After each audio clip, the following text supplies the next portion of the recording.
Diz assim a palavra do Senhor, Isaías 55, verso 1.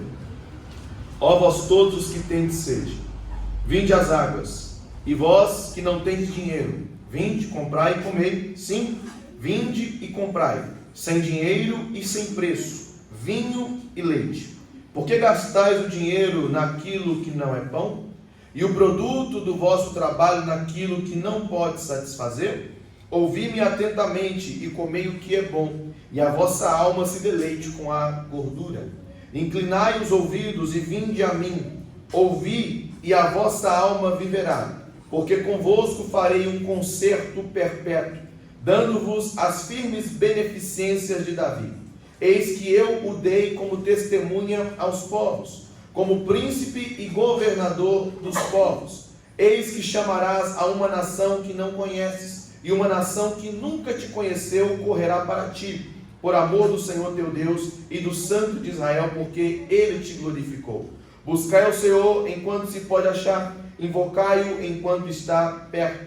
Deixe o ímpio o seu caminho e o homem maligno os seus pensamentos, e se converta ao Senhor, que se compadecerá dele. Torne para o Senhor, para o nosso Deus, porque grandioso é em perdoar. Porque os meus pensamentos não são os vossos pensamentos, nem os vossos caminhos os meus caminhos, diz o Senhor. Porque assim como os céus são mais altos do que a terra, assim são os meus caminhos mais altos do que os vossos caminhos, e os meus pensamentos mais altos do que os vossos pensamentos. Porque assim como descem a chuva e a neve dos céus, e para lá não tornam, mas regam a terra, e a fazem produzir e brotar, e dá semente ao semeador, e pão ao que come, assim será a palavra que sair da minha boca. Ela não voltará para mim vazia, antes fará o que me apraz, e prosperará naquilo para que a enviei.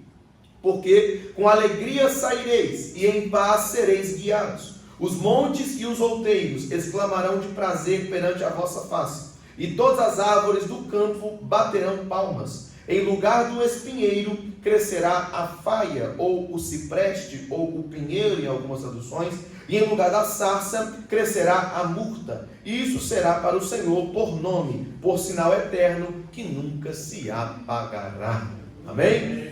Vamos orar, vamos clamar o Divino Espírito Santo na interpretação da sua santa palavra. Espírito Santo, estamos aqui para ouvir a tua voz, para meditar nas Sagradas Escrituras. Senhor, fala conosco, não o que queremos, mas o que precisamos ouvir. Senhor, descortina diante dos nossos olhos as Sagradas Escrituras, ilumina o nosso entendimento. Fala conosco, é o que pedimos e já te agradecemos. Amém. Meus irmãos, o capítulo 55 do livro de Isaías nos mostra Deus convidando todos os povos para a salvação. Este capítulo, se pudéssemos denominá-lo ou se pudéssemos descrevê-lo, diríamos que é o capítulo da salvação. O capítulo 55 do livro de Isaías é o capítulo da salvação. É o capítulo onde Deus convida a humanidade para obter e experimentar a salvação conquistada por meio do sacrifício do Messias. Então este capítulo 55 apresenta Deus chamando a humanidade para a salvação.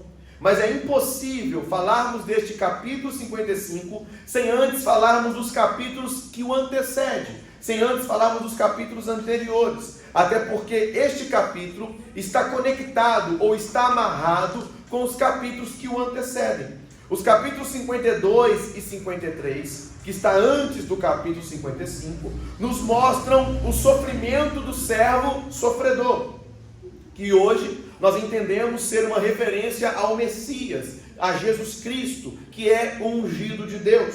O texto de Isaías 53, 2 capítulos antes do capítulo 55, diz, ao se referir ao sofrimento do Messias, diz no versículo 4: verdadeiramente Ele tomou sobre si as nossas enfermidades, e as nossas dores levou sobre si, e nós o reputamos por aflito, ferido de Deus e oprimido. Mas Ele foi ferido pelas nossas transgressões e moído pelas nossas iniquidades. O castigo que nos traz a paz estava sobre Ele, e pelas suas pisaduras fomos sarados. Esse é o texto de Isaías 53. Isso nos mostra que o capítulo 53 de Isaías fala da morte do Messias, fala do sofrimento do Messias, e mostra como a sua morte é uma morte expiatória. Por quê? Porque no mesmo capítulo 53, verso 11, nos diz que por meio do sofrimento do Messias, ele justificará a muitos. Ou seja, a morte do Messias garantirá a salvação. O sofrimento do Messias trará a remissão dos pecados, trará a justificação para aquele que crê, para aquele que for fiel. Então o capítulo 53 de Isaías fala do sofrimento do Messias e de como esse sofrimento trará salvação para toda a humanidade. Os irmãos estão comigo? Diga amém. Amém. Então esse é o enredo do capítulo 53. O capítulo 54 de Isaías, como eu já disse aqui no início, não há como entendermos o capítulo 55 sem antes falarmos dos capítulos antecessores. O capítulo 54 fala da relação de Deus para com Israel. Usando uma linguagem matrimonial, Deus, ele vai dizer que ele é o marido e Israel é a sua esposa. Este capítulo 54 fala dessa relação de Deus para com o seu povo Israel, usando essa linguagem do casamento, onde Deus é o marido e a esposa é Israel. E o próprio capítulo 54 também fala da restauração que Deus irá trazer sobre o povo de Israel novamente. Essa restauração futura aponta para um reino vindouro, ou seja, esse capítulo 54 aponta para um futuro reino, onde Israel viverá em paz. E este reino nós entendemos ser uma referência ao milênio, onde Israel voltará a ter ali o reino juntamente, o reino de Davi, o reino prometido à nação de Israel, a terra novamente, o Israel étnico voltará a se juntar na terra que hoje é ocupada ali por Israel e Palestina. Então esse é o milênio. Então este capítulo 54 fala dessa nova Jerusalém e das bênçãos que nela haverá. O capítulo 54, versículo 11, versículo 13, aponta contrastes, ou aponta versículos ali, palavras que fazem referência à nova Jerusalém. A descrição desse texto aponta para a nova Jerusalém de Apocalipse, capítulo 21. Então, o capítulo 54 de Isaías fala da relação de Deus com Israel e da restauração futura que Deus irá fazer com Israel. Então aqui, recapitulando, o capítulo 53 fala do sofrimento do Messias e de como esse sofrimento trará salvação para toda a humanidade. Já o capítulo 54 fala da restauração futura de Israel e aponta para a nova Jerusalém de Apocalipse, capítulo 21. O capítulo 55, que é o que nós estamos ora meditando, vem logo em seguida. E neste capítulo, Deus está fazendo um convite a toda a humanidade, para que todos os povos venham desfrutar da salvação que Ele está oferecendo por meio do Messias. Então, o capítulo 55 fala desse convite gracioso de Deus a todos os pecadores. E é logicamente dentro de um contexto. O capítulo 53 fala da morte do Messias. O capítulo 54 fala dessa relação de Deus com Israel e aponta para a nova Jerusalém, aponta para o reino vindouro, para o reino futuro. Então, mediante esses dois capítulos, o capítulo 55 vem fazendo um convite a toda a humanidade, dizendo: olha o que você irá desfrutar na eternidade, olha o que te espera. O que foi anunciado no capítulo 53, o que foi anunciado no capítulo 54 é novamente propagado no capítulo 55. É novamente repetido no capítulo 55, agora como forma de convite para toda a humanidade. E vamos analisar esse convite aqui, versículo por versículo. No versículo 1, o Senhor Deus fala: ó vós todos o que tendes sede, vinde às águas. E vós que não tendes dinheiro, vinde, comprai e comei. Sim, vinde e comprai, sem dinheiro e sem preço, vinho e leite. Se os irmãos prestarem atenção, a palavra vinde se repete 3 vezes só neste versículo. 3 vezes a palavra vinde. Ó vós todos que tendes sede, vinde às águas. E vós que não tendes dinheiro, vinde, comprai e comei. Sim, vinde e comprai, sem dinheiro e sem preço, vinho e leite. Então a palavra vinde se repete 3 vezes. Isso nos mostra que este é um convite insistente da parte de Deus para o homem. Normalmente, meus irmãos, quando se queria enfatizar alguma coisa em um texto da cultura judaica, se repetia a palavra mais de uma vez. Quando você queria fazer uma ênfase, quando você queria repetir uma verdade, ou quando você queria dar uma ênfase a alguma coisa, como não tinha como marcar texto naquela época, não tinha como colocar ali um texto em caixa alta, o que os escribas faziam? Eles repetiam as palavras. Eles repetiam a palavra para dar uma ênfase naquela palavra. Então a palavra vinde aqui, ela é repetida propositalmente. Ela tem um propósito, ela tem um objetivo. E ela aparece nesse versículo 3 vezes, mostrando que a ênfase desse capítulo é o convite que Deus está fazendo a toda a humanidade. É o convite que Deus está fazendo por meio do Messias, por meio do sacrifício do Messias. Nesse verso 1, também é possível ver que este convite se estende a toda a humanidade. Pois o texto diz, ó, vós todos o que tendes, sede. Então é um convite que é para todo mundo. É um convite que é para todos. Ó, vós todos que tendes sede. Mas é um convite direcionado. É um convite que tem apenas uma exigência. Ela tem apenas uma condição. E qual é a condição desse convite? Esse convite é feito a todo aquele que tem sede. Essa é a condição do convite. Ó, vós todos que tendes sede. Ter sede, esta é a condição. Se tiver sede, então o convite se estende a você. Se tiver sede, então o convite se estende a nós. Se estiver sedento, então o convite se estende a cada um de nós. Nesse verso 1, Deus está chamando a todos os sedentos. Deus está chamando todos aqueles que estão com sede. Mas para quê, pastor? O texto diz, para que eles venham às águas. Deus está oferecendo águas para os sedentos. Isso nos mostra que Deus é o maior interessado em matar a sede dos sedentos. Deus é o maior interessado em fornecer água para quem padece de sede espiritual. Deus é o maior interessado em saciar a sede que está em nossas almas. Ele é o mais interessado nisso. Mas alguém poderia imaginar que para atender esse convite seja necessário possuir algum dinheiro, seja necessário possuir algum valor monetário. Para atender esse convite, seja necessário ter alguma cédula em mãos. Alguém poderia imaginar, este Deus que está nos chamando para ir às águas, talvez Ele cobre alguma coisa de nós. Talvez Ele esteja exigindo que nós paguemos alguma coisa para Ele. Mas não é isso que o texto nos diz.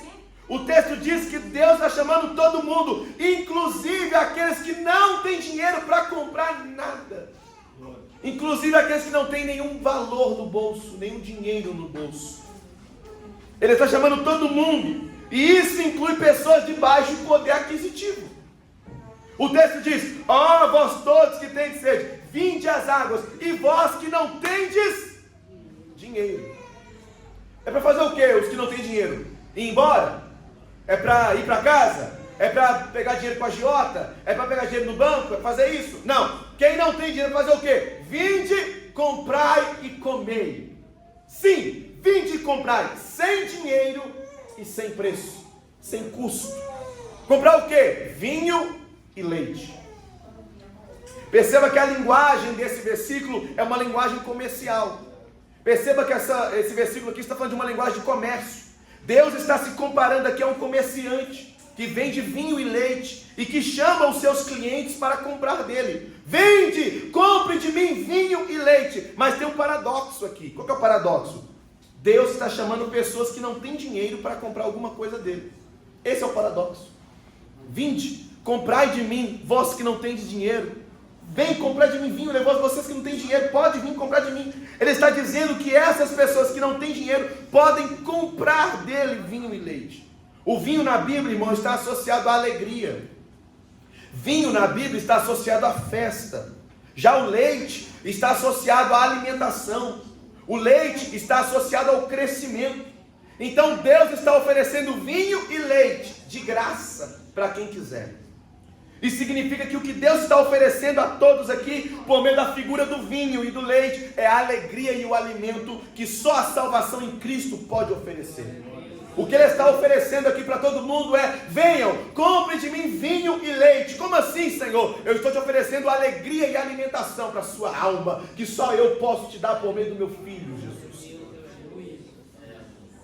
O texto diz que todos podem comprar, sem dinheiro e sem custo, sem preço, sem valor monetário, sem cédula ou moedas no bolso. Todos podem possuir a salvação que Deus oferece, até porque ela já está paga. Ela já está paga.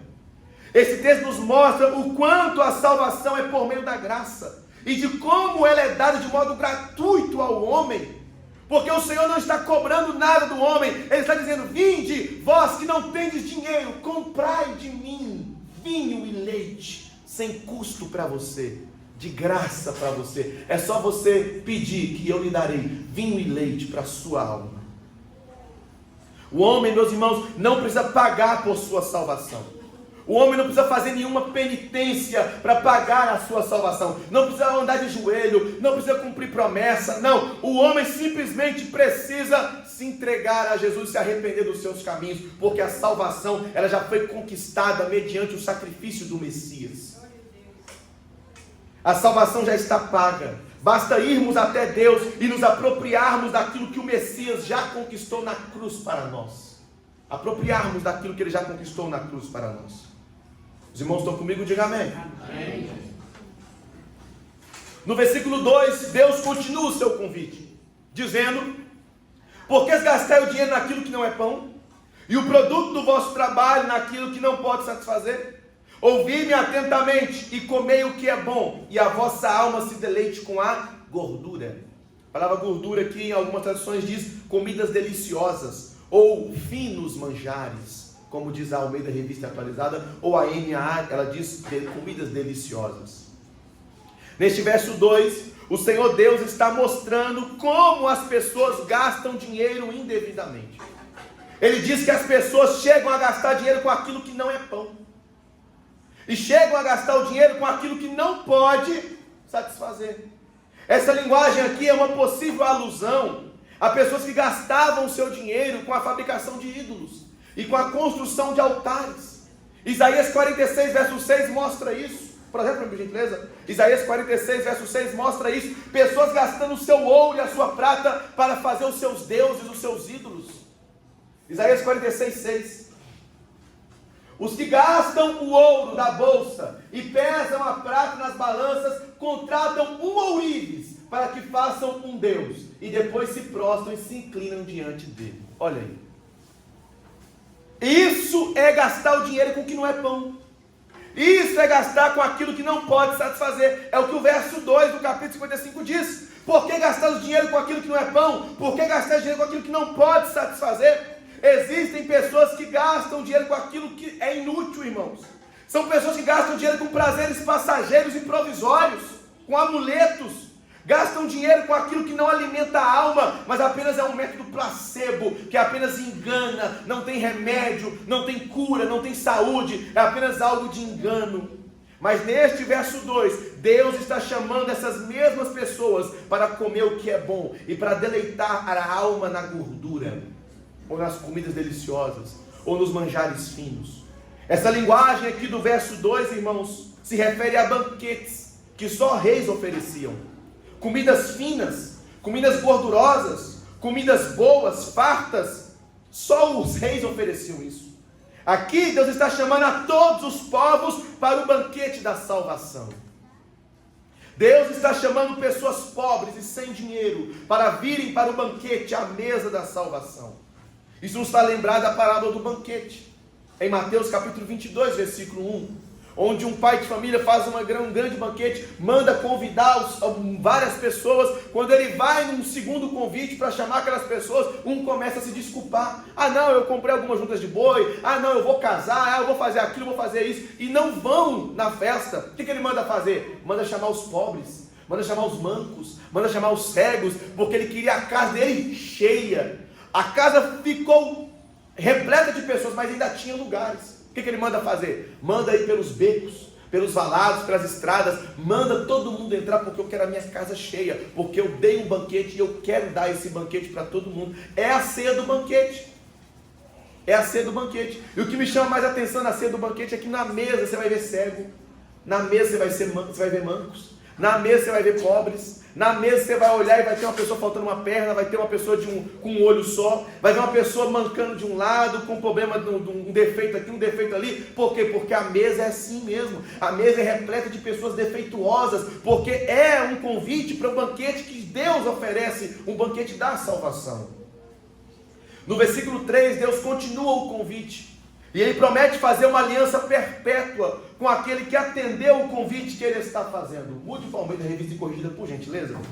Ele faz uma promessa, e Ele diz que fará uma aliança perpétua, ou um concerto perpétuo. Ele diz no verso 3, inclinai os ouvidos e vinde a mim, ouvi e a vossa alma viverá, porque convosco farei um concerto perpétuo, dando-vos as firmes beneficências de Davi. Neste versículo, Deus está prometendo fazer uma aliança perpétua com todo aquele que ouviu o seu chamado para a salvação. Uma aliança perpétua, uma aliança eterna, uma aliança perene, uma aliança real. Que aliança é essa, meus irmãos? É a aliança da salvação. É a nova aliança que o sangue de Cristo inaugurou. Não é isso que ele vai dizer? Na ceia, esse aqui é o pão e esse aqui é o sangue, símbolo da nova aliança, do Novo Testamento que eu faço com vocês. Então, essa aliança que Deus promete fazer com todo aquele que ouviu o chamado da salvação, é a nova aliança que Cristo inaugurou. Os salvos em Cristo já participam da nova aliança. Jeremias 31 vai mostrar as características da nova aliança. Ezequiel 36:26 mostra também as características da nova aliança. E nós já desfrutamos dos benefícios da nova aliança, porque quem inaugurou a nova aliança é Cristo Jesus, e nós estamos em Cristo, e podemos desfrutar das bênçãos de estar em Cristo. Além da nova aliança, Deus promete dar aos que ouvirem o seu chamado as firmes beneficências de Davi. Algumas traduções colocam como as firmes bênçãos, as fiéis bênçãos a Davi. O que seriam essas firmes beneficências de Davi que o texto aqui menciona? Basicamente, essas firmes beneficências de Davi são as promessas que Deus fez a Davi de não faltar um herdeiro que ocupasse o trono sobre a casa de Davi. Quando você abre a sua Bíblia em 2 Samuel, capítulo 7, versículo 1, Davi deseja construir um templo ao Senhor, porque ele fica admirado, porque ele tem um palácio gigantesco e a arca do Senhor, que é símbolo da presença, fica numa tenda. E ele fica assim, mas meu palácio é gigantesco, meu palácio é maravilhoso, e o Senhor mora numa tenda. Não, eu vou fazer um palácio para Deus, eu vou construir uma casa para o Senhor. E quando ele está pensando, Deus manda Natã, o profeta Natã lá, e fala, não, você não vai fazer, porque sua mão está suja de sangue, Davi. O seu filho fará isso, mas eu tenho uma promessa para você. Nunca faltará um rei sobre o trono de Israel que não seja descendente de você. Nunca faltará alguém que estará sobre o trono da casa de Davi que não venha da sua dinastia, que não venha da sua família. Então, o que o texto está apontando aqui, meus irmãos, é que as bênçãos que Deus prometeu a Davi, de não faltar um herdeiro, Deus está dando também essas mesmas bênçãos para todo aquele que ouviu o chamado da salvação que Ele está fazendo. Vinde às águas. Ele prometeu, as bênçãos que eu prometi a Davi, eu estou dando a vocês. É só vocês virem às águas, que essas bênçãos serão suas também. A promessa que Deus fez a Davi é de que não faltaria um herdeiro sobre o trono de Israel, e o que o reino de Davi seria um reino eterno. Ele fala que o reino de Davi seria um reino eterno.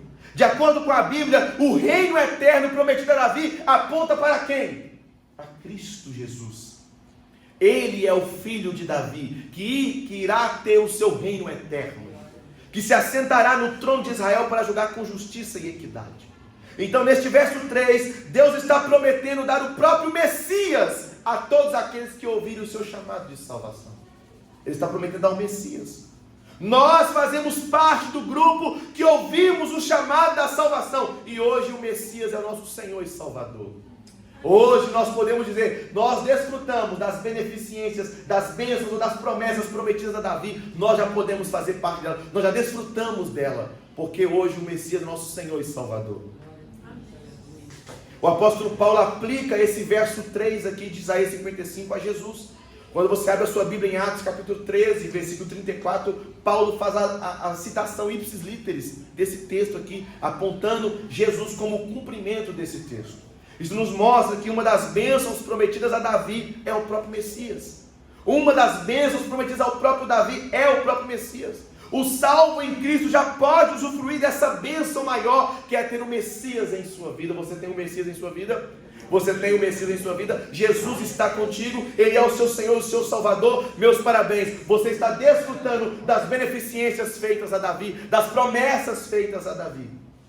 No verso 4, Deus mostra com qual intuito, com qual propósito Ele deu o Messias, que é o descendente de Davi. Com qual propósito Ele deu o Messias à humanidade? O texto diz, o verso 4: eis que eu o dei como testemunha aos povos, como príncipe e governador dos povos. Aqui o texto, irmão, aponta para Jesus, como alguém que foi dado como testemunha de Deus para as nações. O papel da testemunha é falar daquilo que viu, ouviu e sentiu. Isso significa que Jesus foi como uma testemunha entre os povos. Jesus foi uma testemunha fiel entre os povos, entre as nações. Jesus falou a respeito do reino de Deus. Ele falou das leis de Deus. Ele falou das promessas de Deus. Ele falou da salvação em Deus. No seu ministério terreno ele falou de tudo isso. Então Cristo foi uma testemunha fiel. Ele foi dado como uma testemunha e ele cumpriu o seu papel. Só que o verso também diz que o Messias foi dado também para ser o príncipe e o governador das nações. Esse texto aqui, percebe-se nele um cumprimento no passado e um cumprimento que aponta para o futuro. Cristo foi a testemunha entre os povos. Só que, como príncipe e governador dos povos, é apenas um cumprimento futuro ainda. É uma promessa que ainda se cumprirá, mas de forma futura. Porque isso aponta para o milênio, que é o reino prometido a Davi, o reino prometido à nação de Israel. E nesse período do milênio, Cristo será o príncipe e o governador de todas as nações, porque ele se assentará no trono de Davi em Jerusalém e governará 1000 anos, literalmente. A partir de Jerusalém, ele governará 1000 anos. Esse é o milênio. Então, ele foi dado como uma testemunha aos povos. Isso se cumpriu no seu ministério terreno. Ele foi uma testemunha de Deus. Mas como príncipe e governador dos povos, é uma promessa que aponta para o futuro, onde ele se assentará no trono de Davi e regerá com vara de ferro, com equidade, com justiça. E eu e você, a igreja, estaremos reinando com ele também. No verso 5, Deus fala que o Messias chamará para junto de si uma nação que antes não o conhecia.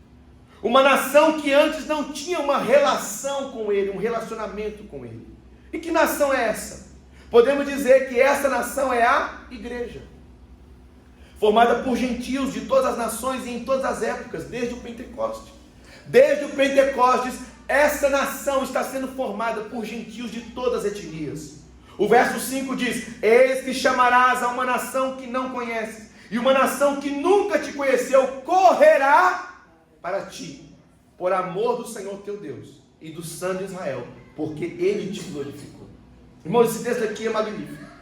Uma nação correrá em direção ao Messias, correrá em direção a Ele.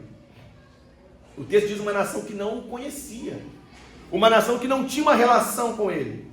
Quando o povo de Israel rejeitou o Messias, a porta da salvação foi aberta para os gentios, irmãos. E dos gentios convertidos a Cristo, uma nação foi formada. E que nação é essa? Essa nação é a nação dos salvos, que agora podem ter um relacionamento com o Messias. E quem são esses salvos? Os gentios, a qual eu e você fazemos parte. Porque Cristo veio para quem, irmãos? Ele veio para quem? Para os judeus, para Israel. Ele veio para os judeus, ele veio para Israel, mas os seus não o receberam. Quando Israel rejeita, a porta então da salvação é aberta a todos os povos. Já que vocês que pertencem ao reino não querem, a salvação será direcionada a quem deseja, a quem tem sede, e somos nós. Nós somos essa nação a qual abraçou o Messias. Nós não o conhecíamos. Antes nós não conhecíamos, mas agora nós o conhecemos, e agora nós temos uma relação com Ele. Nós somos essa nação, irmãos. 1 Pedro capítulo 2, versículo 9 diz que a igreja é uma nação santa. A igreja é uma nação santa. Nós somos essa nação que corremos em direção ao Messias. Nós nos lançamos em direção a Ele. Já que judeu não quer, eu quero. Eu quero o Messias, eu quero ter uma relação com Ele. Já que Israel não deseja, eu desejo. E já que eu desejo, eu correrei em direção a Ele. Me lançarei nos braços dEle. Porque é isso que o texto está dizendo. O texto diz que o Messias chamará para junto de si uma nação que antes não o conhecia. Essa nação é o povo gentil, a qual eu e você fazemos parte. Já que os gentios e os judeus podem obter a salvação que só o Messias oferece, o texto no versículo 6 diz que devemos buscar a Deus enquanto há oportunidade. O versículo 6, que é muito conhecido por nós, que é muito citado por nós, né? O versículo 6 diz: buscai ao Senhor enquanto se pode achar, invocai-o enquanto está perto. Perceba que esse texto está dentro de um contexto, está dentro desse capítulo da salvação, está dentro desse capítulo da salvação. Então, para matar a sede da alma, é necessário fazer o quê? Buscar ao Senhor. Para matar a sede da alma, é necessário o quê? Invocar o nome do Senhor. Mas tem uma condição, tem um condicional aqui. É para fazer isso enquanto Ele está perto. É para fazer enquanto Ele está próximo. É para fazer enquanto Ele está disponível. Enquanto há oportunidade. Pois um dia, irmão, a porta da salvação irá fechar. Um dia a porta da salvação irá se fechar e Deus não estará mais disponível. É isso que o texto está dizendo. É isso que o texto está apontando para a gente. Buscai o Senhor enquanto se pode achar. Invocai-o enquanto está perto. Por quê? Porque uma hora não se poderá achá-lo. E outra hora ele não estará mais perto. Um dia o Messias não estará mais disponível. Mas enquanto Ele estiver disponível, devemos buscá-lo e invocá-lo, irmãos. O nosso Deus não estará disponível o tempo todo. O texto de Isaías 45, versículo 15, diz que Deus é um Deus que se oculta. Ele se esconde. Isaías 45, versículo 15 diz que Ele se oculta, se Ele se esconde. Tem o texto projetado aí, 45, 15. Isaías 45, 15 diz que Ele se oculta. Ou seja, mostra para a gente o quê? Que Deus não está disponível o tempo todo. Verdadeiramente tu és o Deus que te ocultas. O Deus de Israel, o Salvador. Irmãos, Deus se oculta. Ele se esconde. Ele se oculta. Mostrando para a gente que Ele não estará disponível o tempo todo. Há um tempo limite para a porta da graça estar aberta, irmãos. Deus não estará disponível o tempo todo. A porta da salvação não estará o tempo todo aberta. Uma hora essa porta se fechará e o Deus da salvação irá se esconder. Por isso, enquanto temos a oportunidade, aproveitemos.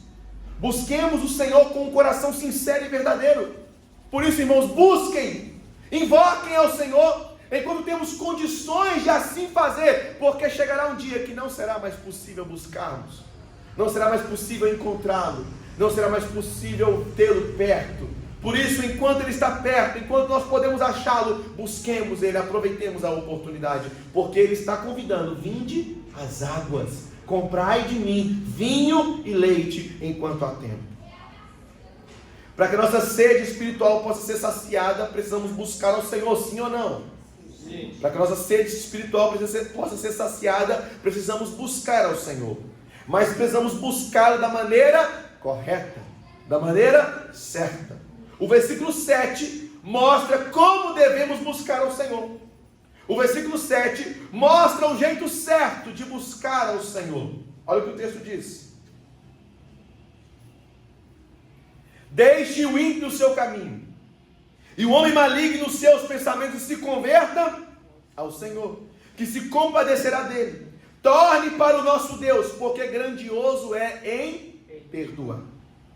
Aqui está o jeito correto de buscarmos ao Senhor, de invocá-lo. Como? Para buscarmos ao Senhor da maneira correta, o ímpio deve deixar o seu caminho. Para buscarmos ao Senhor da maneira correta, para irmos às águas, matar a sede da nossa alma, devemos deixar os pensamentos perversos. O homem maligno deve deixar os seus pensamentos perversos. E que deve fazer o quê? E deve se converter ao Senhor. Esse processo é mais chamado de arrependimento e conversão. Para a nossa sede da nossa alma ser saciada, precisamos arrepender e converter. Arrependimento é acordar. Arrependimento é cair em si. É ver a burrada que está fazendo e mudar de rota. A conversão já é esse processo. Mudar de rota, mudar de direção. Para buscarmos ao Senhor verdadeiramente, precisamos arrepender dos nossos pecados e convertermos a Ele. Para obter a salvação que Deus oferece, é somente por meio do arrependimento e da conversão, irmão. Sem arrependimento e sem conversão, não há como voltarmos para o Senhor. Sem arrependimento e sem conversão, não há como saciarmos a nossa sede espiritual da alma. Não há como. Não há como saciarmos nossa sede nas águas da salvação, se não houver arrependimento e conversão. Enquanto o homem não se arrepender e não se converter, ele continuará seco, sedento, e estará ali precisando de uma água que somente Deus pode oferecer. Esse verso 7 está nos mostrando que devemos deixar a velha maneira de viver e deixar também a velha maneira de pensar para trás. Devemos agora buscar ao Senhor. Perceba que o texto diz que devemos deixar não somente os nossos maus caminhos, ou os caminhos ímpios, mas também devemos deixar os nossos maus pensamentos. Isso aqui é profundo, irmãos. Porque caminho fala de conduta, fala de prática, fala de andança. Mas pensamento fala daquilo que está interno, fala daquilo que está aqui dentro. O texto está dizendo: deixe o ímpio o seu caminho, e o homem maligno os seus pensamentos. Então existe uma cadência. É preciso deixar o caminho velho, o caminho antigo, e também deixar os maus pensamentos. Porque tem gente que deixou o mau caminho, mas não deixou os maus pensamentos. Tem gente que já não vive mais no mundo, mas os pensamentos maus ainda continuam rondando a sua cabeça. Tem um perigo aí. Porque o texto diz: deixai os maus caminhos e também os seus pensamentos. O versículo 7 não deixa dúvidas, irmãos, de que se o homem deixar o seu velho caminho e deixar o seu mau pensamento e decidir se voltar para o Senhor, o texto diz que o Senhor terá compaixão dele e irá perdoar os seus pecados. Que coisa gloriosa, irmãos. É o que a palavra de Deus nos diz. Deixe o ímpio o seu caminho, o homem maligno os seus pensamentos, e se converta ao Senhor, que se compadecerá dele. Torne para o nosso Deus, porque grandioso é em perdoar. Se arrependermos dos nossos pecados, se deixarmos o velho caminho, abandonarmos os maus pensamentos e nos convertermos ao Senhor, o Senhor tem perdão para nos dar. As misericórdias do Senhor estarão estendidas às nossas vidas, porque é isso que a palavra de Deus nos assegura, nos garante. Essa é a bênção da salvação em Cristo. Ter sobre nós a misericórdia do Senhor e o seu grandioso perdão. Ai, que bênção gloriosa! De ser alvo da misericórdia de Deus e de ser alvo do perdão de Deus. Isso é glorioso demais, irmãos.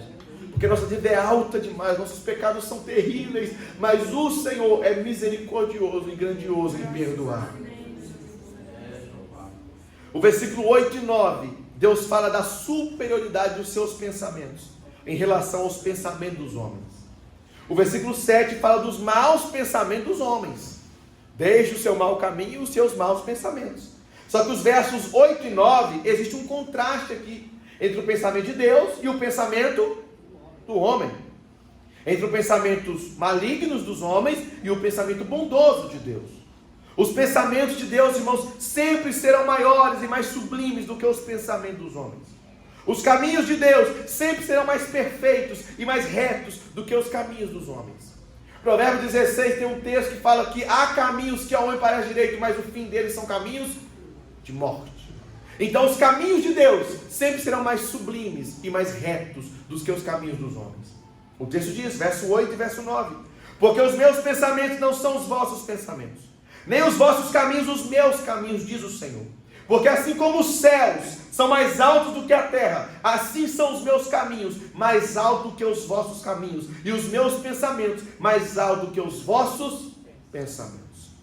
Os caminhos de Deus, irmãos, sempre serão os melhores para as nossas vidas. Sempre serão os melhores. Os caminhos de Deus sempre serão os mais agradáveis, os mais bons para se trilhar. Os pensamentos de Deus a nosso respeito nunca serão pensamentos maus, nunca serão pensamentos odiosos, nunca serão pensamentos perversos. O pensamento de Deus para conosco, que somos seus filhos, sempre serão pensamentos bons e de paz. Mas dentro de Isaías 55, os caminhos e os pensamentos maiores que Deus tem para nós estão relacionados com as bênçãos da salvação. Os caminhos e os pensamentos de Deus são maiores, porque Deus deseja salvar aqueles que o homem nunca desejaria em salvar. Nunca desejaria. É por isso que os pensamentos de Deus são maiores do que os nossos. Os caminhos e os pensamentos de Deus são maiores que os nossos, porque o homem nunca iria pensar, ou nunca conseguiria encontrar uma maneira certa e justa de se salvar. O homem conseguiria fazer isso? Jamais. De se salvar? Jamais. O homem nunca teria um pensamento desse. O homem nunca teria uma ideia dessa. É por isso que a salvação em Cristo Jesus é um plano exclusivo de Deus, vindo do pensamento dele para o nosso. É por isso que o pensamento dele é sempre maior, sempre mais sublime. Às vezes, irmãos, usamos esses versículos aqui para falar das bênçãos materiais. Usamos esses versículos aqui para falar de realizações pessoais, para falar que os planos materiais de Deus para nós sempre serão superiores aos nossos planos materiais, ou serão maiores do que as nossas ambições pessoais. Ah, não, os pensamentos de Deus sempre serão maiores em relação à minha ambição profissional, sempre serão maiores do que os meus bens materiais que eu quero conquistar. Não, eu quero um Fusca, mas Deus tem para mim um Commodore, um Opala, Deus tem para mim um Camaro. A gente às vezes pega esse texto e aplica ele em questões materiais. Ah não, eu quero receber apenas 2 salários mínimos, mas Deus não, os pensamentos de Deus é de 10 salários mínimos para o meu respeito. Eu creio nisso, eu creio. Isso pode ser verdade? Pode, mas o objetivo deste capítulo é falar que os caminhos de Deus e os pensamentos de Deus em relação à salvação sempre serão superiores aos nossos pensamentos, sempre serão superiores aos nossos caminhos. O capítulo 55 é o capítulo da salvação, sim ou não, irmãos? Desde o início eu estou falando de salvação para os irmãos, desde o início. Deus tem compromisso com a salvação que Ele promete. O compromisso primordial de Deus não é com nossas ambições pessoais, não é com nossas projeções profissionais, não é com nossos desejos materiais. Deus tem compromisso primordial com a sua palavra e com a salvação que Ele pensou para a humanidade. É por isso que os pensamentos de Deus são maiores, porque enquanto pensamos em aplicar a palavra dele apenas a projeções profissionais, a ambições pessoais, a bênçãos materiais, o pensamento dele é: eu quero salvar quem está na Índia, eu quero salvar quem está na Oceania, eu quero salvar quem está na Europa, eu quero salvar quem está no Brasil, eu quero salvar quem está nos Estados Unidos. Enquanto estamos limitando o pensamento de Deus, achando que Ele se preocupa demais, ou tem apenas a preocupação de nos alimentar com questões pessoais e ambições, o pensamento dele é muito maior.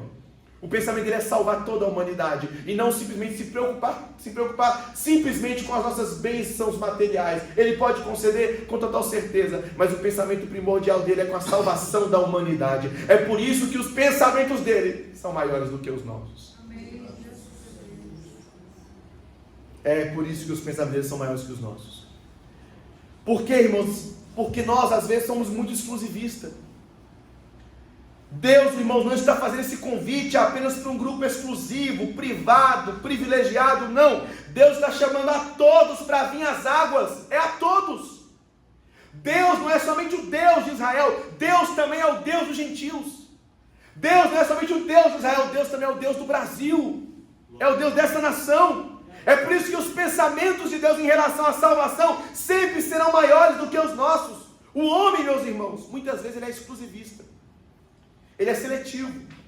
Os homens muitas vezes, meus irmãos, quer fechar Deus em sua cultura, quer fechar Deus em sua tribo, quer fechar Deus em sua etnia, quer fechar Deus em sua nação, quer fechar Deus em sua igreja. Há muito tempo atrás, na Assembleia de Deus dizia que só a Assembleia era salva, que só quem pertencia à Assembleia de Deus que ia para o céu. Chegou o tempo. E provando na Bíblia, né? Deixa eu falar da Assembleia. Então, dizia que somente da Assembleia de Deus que ia para o céu, que ia ser salvo. Isso é fechar Deus em nossa igreja, em nossa cultura, em nossa etnia. Meus irmãos, Deus é muito maior que a Assembleia de Deus. Deus é muito maior do que os cristãos do Brasil. E muitas vezes nós queremos apenas os nossos.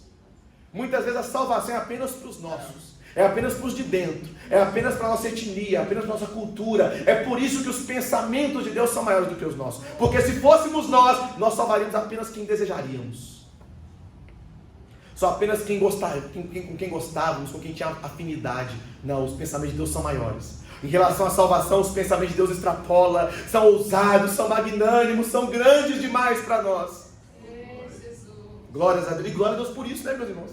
E glória a Deus por isso. Imagina se fosse eu ou você para escolher quem se salvaria. Imagina se isso ficasse a critério nosso.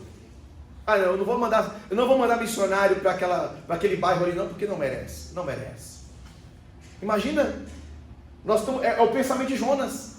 Não, eu não vou pregar em Nínive não. Para que eu vou pregar? Se eu pregar, eles vão se arrepender e o Senhor não vai destruí-los. Eu quero ver a destruição deles. Então eu não vou lá pregar.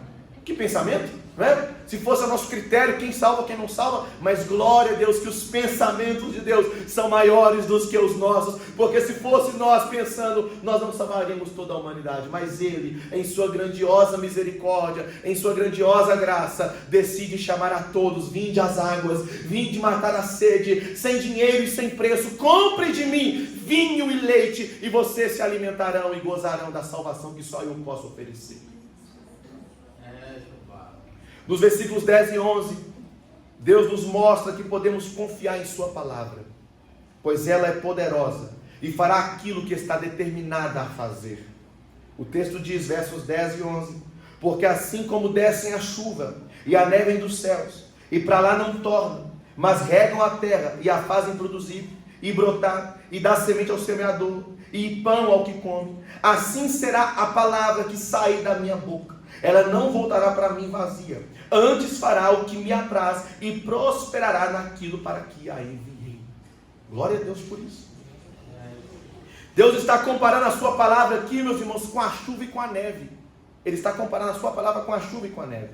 Assim como a neve e assim como a chuva caem do céu e não voltam para lá. Você já viu chuva voltar para o céu, irmãos? Já viu neve voltar para o céu? Não, mas elas caem de lá. E elas regam a terra. Elas regam a terra. E fazem a terra produzir os seus frutos. Assim é a palavra de Deus. Ela produzirá os efeitos para a qual ela foi destinada. Ela produzirá os frutos para a qual ela foi destinada. Se Deus, irmão, está chamando a humanidade para as águas, se Deus está chamando a humanidade para a salvação, é porque a salvação existe e ela gera frutos maravilhosos. A salvação é real, irmão, e ela tem os seus efeitos gloriosos. E como podemos confiar nisso? O que nos garante que a salvação é real e é poderosa? A palavra de Deus. Ela que nos garante. Ela que nos garante. Se Deus falou, irmão, então podemos confiar, porque Deus não é homem para que minta, nem filho do homem para que se arrependa. Se Ele falou que vai salvar, é porque Ele vai salvar. Se Ele falou que tem poder para salvar, é porque Ele tem poder para salvar. A salvação que Deus oferece por meio do Messias não é uma ilusão, não é algo ilusório, uma mentira, um folclore, não. É algo verdadeiro, é algo real, é algo que existe, é algo que muda a vida do ser humano por completo. Espiritual e corpo são plenamente mudados. A palavra do Senhor nos garante essa verdade e isso nos basta, irmãos. Isso nos basta. Estamos amparados pela palavra de Deus. Quem está debaixo da palavra de Deus tem segurança e pode dormir tranquilo, porque aquilo que Deus fala, Ele cumpre, Ele vela por sua palavra. Se Ele falou que vai salvar, Ele salva. Se Ele falou que Ele vai curar, Ele cura. Se Ele falou que Ele vai transformar, Ele transforma. Se Ele chama todo mundo para as águas, sem cobrar nada, é porque é verdade, pode confiar. Deus não mente. Deus não mente. Às vezes nós costumamos dizer que não existe nada impossível para Deus, mas existe. Existem coisas impossíveis para Deus. O que, pastor? Impossível Ele mentir. É impossível que Deus minta. A palavra de Deus diz isso. Hebreus capítulo 6 afirma que Deus não pode mentir. Então é impossível que Ele minta. Outra coisa que é impossível para Deus: morrer. Na sua essência divina, Deus não morre. Deus não morre, é impossível para Deus morrer. Outra coisa para Deus, impossível para Deus, outra coisa impossível para Ele é criar contradições. Deus não pode criar um quadrado e chamar de redondo, e criar um redondo e chamar de quadrado. Isso é contraditório, não pode. Ele não pode chamar uma pessoa casada de solteira. Eu sou casado, Deus não pode se direcionar a mim como solteiro, porque legalmente eu sou casado. Ele estaria contradizendo a própria lei. Então, existem algumas coisas impossíveis para Deus. E aí, a primeira coisa que eu acho bela é que é impossível que Ele minta. Ou seja, o tempo todo Deus está sempre falando a verdade. Você tem noção do que é isso, irmão? O tempo todo falando a verdade. Tem um filme com o Jim Carrey, acho que de 97, não falha a memória, chama O Mentiroso. Ele, parece que o filho dele faz um desejo lá, pede para que o pai dele não pare de mentir. Porque o pai dele é advogado, que ele tem todo, e o desejo se concretiza. O pai para de mentir, fala só a verdade o tempo todo. E assim, ele fica um tanto quanto irado, porque não consegue mentir. Não consegue contar uma mentira, se bate, se debateia, se faz um tanto de trem esquisito lá, porque ele não consegue mentir. Irmãos, Deus não é assim. Olha que vontade de contar uma mentira. Deus não tem esse sentimento nele. Não existe sentimento em Deus. Ele sempre fala a verdade. Então, aquilo que ele falou é como a chuva que cai do céu. Ela desce, não volta para lá, mas cumpre o seu papel, rega a terra, produz os seus frutos e faz acontecer aquilo que ela está determinada a fazer. Se Deus falou, confia, porque irá concretizar no nome de Jesus. Os versículos 12 e 13, aqui estamos encerrando, nos mostram em uma linguagem poética os resultados da salvação. A linguagem aqui parece apontar para a nossa vida no futuro, no estado eterno. Esses versículos finais aqui parecem apontar para a vida no estado eterno, onde eu e você desfrutaremos por toda a eternidade. Essa é a etapa final da salvação. A etapa onde estaremos para sempre, no novo céu e numa nova terra. O texto diz, versículo 12: porque com alegria saireis e em paz sereis guiados. Os montes e os outeiros, ou as colinas, exclamarão de prazer perante a vossa face, e todas as árvores do campo baterão palmas. Em lugar do espinheiro crescerá a faia, ou o pinheiro, ou o cipreste. Em lugar da sarça crescerá a murta. Isso será para o Senhor por nome, por sinal eterno que nunca se apagará. Irmãos, o versículo 12 aponta para o estado de alegria e de paz que os salvos desfrutarão na vida eterna. O versículo também fala de um período onde os montes, os outeiros, o que são os outeiros? São colinas. As árvores também, todos os montes, as colinas e as árvores exclamarão de prazer ou cantarão cânticos alegres. Isso aponta para um estado eterno, um novo céu e uma nova terra. Isso aponta para uma harmonia na criação, irmãos. Você imagina, isso aqui é uma linguagem poética. Não é que as árvores, os montes e as colinas irão cantar e bater palma. Não, é apenas uma linguagem poética para apresentar o quê? Uma harmonia. Porque imagina, monte é pedra, é rocha. Árvore é planta. Colina é um tipo de montanha. Então você imagina tudo isso ao mesmo tempo cantando canções alegres. Fala de harmonia. Então isso aponta para uma harmonia entre céu e terra, uma harmonia de paz e de alegria. E é isso que a salvação promove, harmonia, uma harmonia de paz e de alegria. O versículo 13 fala até da troca das árvores, irmãos, até a troca das plantas, apontando para uma restauração da criação. Olha o versículo 13, o texto diz que no lugar do espinheiro crescerá a faia, ou o cipreste, ou o pinheiro. No lugar da sarça crescerá a murta. Isso aponta para um estado, irmão, onde os espinhos e os cardos não existirão mais. Serão removidos. Os espinhos e os cardos, ou os abrolhos, são as consequências do pecado, como afirma Gênesis capítulo 3, versículo 18. Após o pecado, a terra começou a produzir espinhos e cardos. Mas no estado eterno, o espinheiro dará lugar a um cipreste. O que é um cipreste, irmão? O espinheiro é uma árvore de médio porte, com espinhos por todo o seu caule. Tem espinho para tudo que é lado do espinheiro. Mas o texto diz que o espinheiro dará lugar ao cipreste, ou à faia, como diz aqui. O cipreste, irmão, ou a faia, é uma árvore alta, parecendo um pinheiro. Ela possui uma madeira rígida, perfumada e muito durável. O texto também diz que a sarça dará lugar à murta. A sarça, irmão, é um arbusto espinhoso. É um arbusto espinhoso, pontiagudo e muito seco. Pega fogo fácil. É muito comum no meio do deserto sarças pegar fogo em combustão espontânea. É muito fácil. Mas a sarça dará lugar para a murta. E a murta, irmão, é uma planta bastante aromática, perfumada e muito delicada. Isso nos mostra que o verso 13 aponta para um estado da renovação das coisas, da renovação da terra. Um estado onde não haverá mais espinheiros, não haverá mais espinhos, não haverá mais sarça. Um estado onde os salvos desfrutarão de um ambiente extremamente tranquilo, belo e perfumado. Este é o ambiente que nos aguarda na vida eterna. Você crê nisso? Um ambiente onde não tem mais espinho, não tem mais cardo, não tem mais nada disso, mas haverá o quê? Um ambiente extremamente perfumado, belo, aprazível de se estar. É isso que são os efeitos da salvação que nos aguarda na vida eterna. O que podemos aprender com Isaías 55? Primeiro, Deus está nos chamando para irmos até Ele, pois só Ele pode saciar a sede de nossas almas. Deus está nos chamando às águas. Deus está nos chamando para as fontes limpas e puras que só Ele pode oferecer. Paremos de ir a cisternas rotas, onde não podem águas vivas reter, cisternas entulhadas, onde nós tentamos matar a sede com cisternas sujas, águas rotas, águas amargas. Mas Cristo, Deus, por meio do seu grande poder e da sua misericórdia, nos chama para desfrutar de águas limpas, águas boas, águas que só Ele pode oferecer, que matará a nossa sede espiritual dele. Deus está nos chamando para ir até as águas. Segundo, a salvação é de graça. Nós aprendemos isso com esse capítulo 55.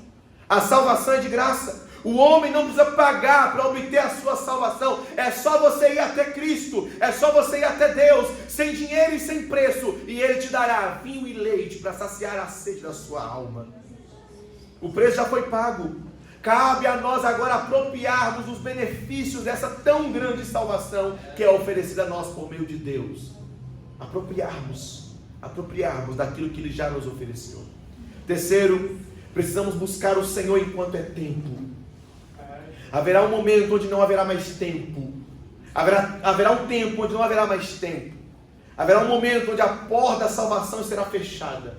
Haverá um tempo onde a porta da graça estará fechada. Haverá um tempo onde Deus não estará mais perto, nem estará mais disponível. Por isso, aproveitemos a oportunidade que se chama hoje. Hoje é dia de buscarmos a Deus. Hoje é dia de irmos para as águas. Hoje é dia de irmos em direção a Deus, corrermos em direção a Ele, nos lançar em seus braços e buscarmos Ele de todo o nosso coração, de todo o nosso entendimento. Quarta coisa que nós aprendemos aqui essa noite: os pensamentos de Deus são maiores do que os nossos. Logo, os pensamentos de Deus em relação à salvação é muito maior do que os nossos pensamentos. Nós queremos limitar a salvação. Não, Deus só salva aquele. Os salvos só estão na Assembleia de Deus. Os salvos só estão na Igreja Quadrangular. Os salvos só estão na Congregação Cristã do Brasil. Não, os salvos, irmãos, está onde há um coração que se entregou a Cristo de todo o coração. Deus deseja salvar, irmãos, povos, línguas, tribos e nações. E nosso pensamento às vezes é muito diminuto, muito pequeno. Queremos reduzir Deus a apenas uma etnia, apenas um grupo. Mas Deus é muito maior do que isso. Ele não está limitado. E glória a Deus que Ele não está limitado aos nossos pensamentos, porque o pensamento dele é muito maior em relação à salvação. Ele deseja salvar toda a humanidade. Quinto, confiemos na palavra de Deus, pois ela é fiel e cumprirá o que prometeu. Deus não erra, Deus não mente. Se Ele falou, confiemos de todo o coração naquilo que a sua palavra diz. Ele não mente. E sexta e última coisa: mantenha viva a sua esperança, pois a vida eterna, irmão, irá chegar. E quando ela chegar, viveremos em eterna paz. Viveremos uma vida onde não haverá mais espinhos, não haverá mais cardos, não haverá mais dor, não haverá mais morte. Pelo contrário, haverá uma harmonia, onde montes, colinas e árvores cantarão e jubilarão de paz.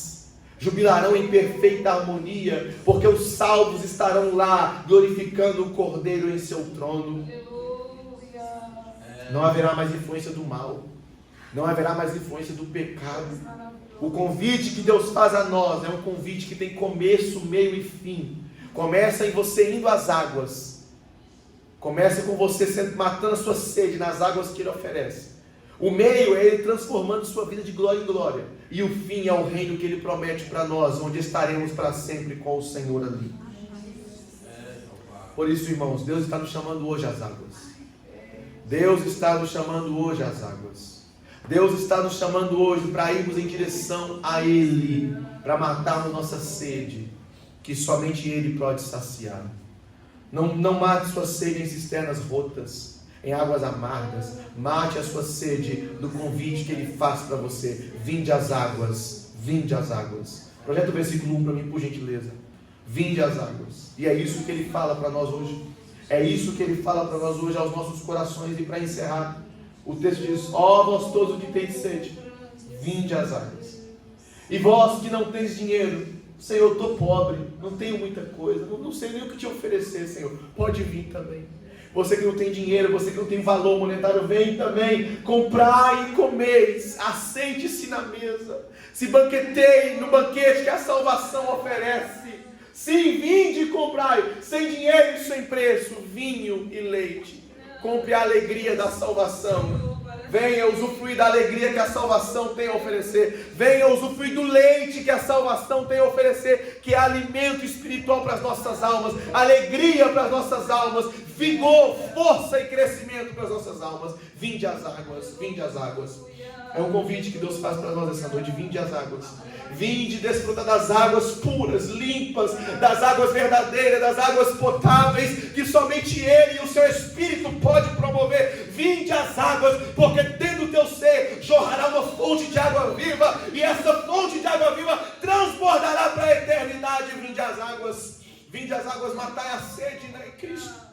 Matai a sede em Deus, matai a sede no Espírito Santo de Deus. Pare de tentar matar a sede com coisas que não prestam, de coisas que não são pão, de coisas que não satisfazem a sua alma, de cisternas rotas e águas amargas. Não mate a sua sede mais nisso. Ele te chama hoje para águas limpas, águas cristalinas, águas verdadeiras, águas do Espírito, que matarão a sede das vossas almas. Assim diz o Senhor aqui essa noite. O Espírito ministra no meu coração aqui essa noite, que nós precisamos voltar às águas novamente, voltar ao manancial das águas vivas, que corre do nosso interior, buscando o Espírito Santo da verdade, e essas águas irão gerar uma fonte, que irá jorrar em nossas almas aqui dentro. Há uma fonte de Deus aqui, jorrando em nosso meio aqui, irmãos.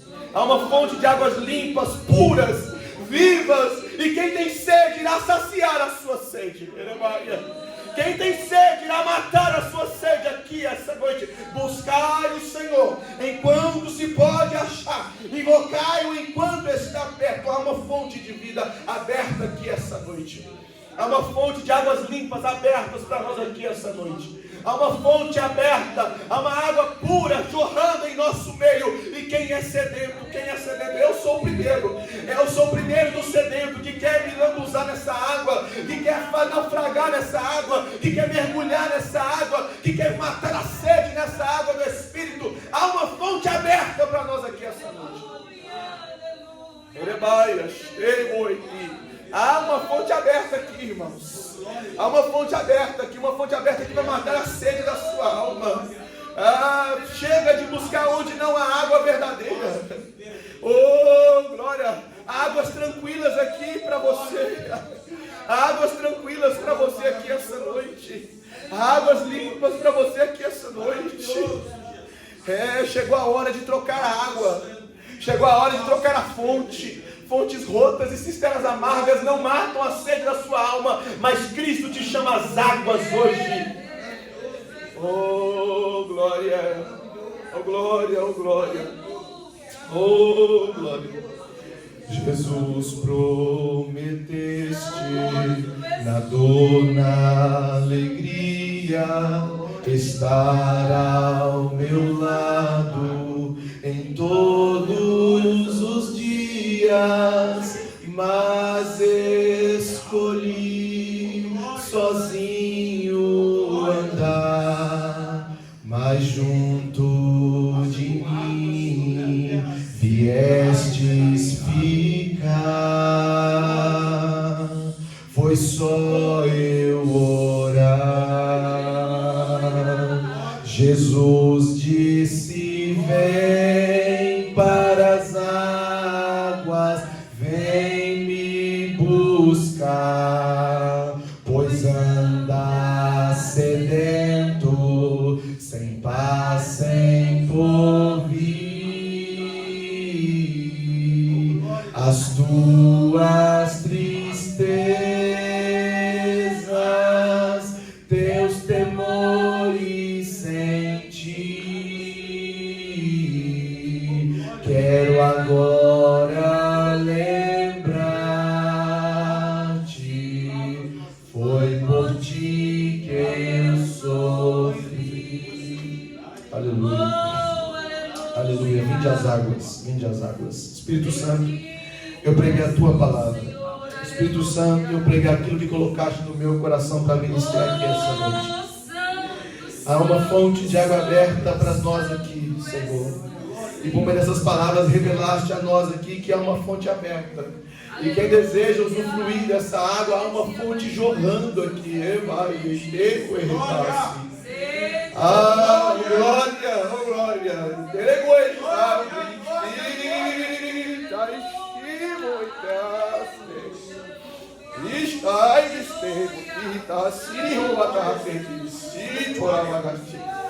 Oh, glória, assim diz o Senhor.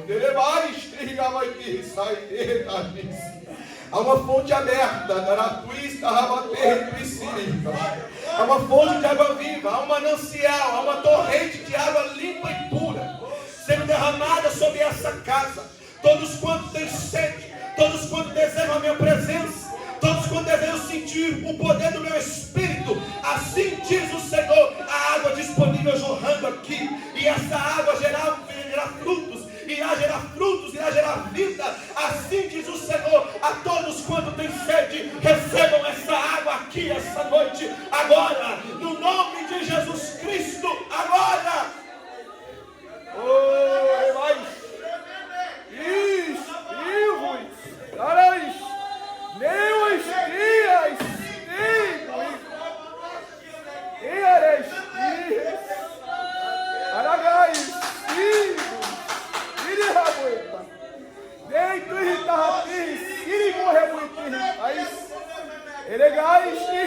dias, águas puras, águas limpas, águas vivas, o oceano do Espírito, o oceano do Espírito cai aqui essa noite. Águas vivas do Espírito jorram aqui essa noite. Águas do Espírito jorram. Ai, o Espírito. Cisternas rotas estão sendo fechadas. Cisternas rotas e amargas estão sendo fechadas. E uma torrente de água viva está jorrando aqui. Para todo aquele que tem sede, para todo aquele que quer sentir, para todo aquele que deseja sentir o poder do Espírito, há águas vivas jorrando aqui essa noite. Ei, Moisés, Arabai, oh glórias, oh glórias, ei,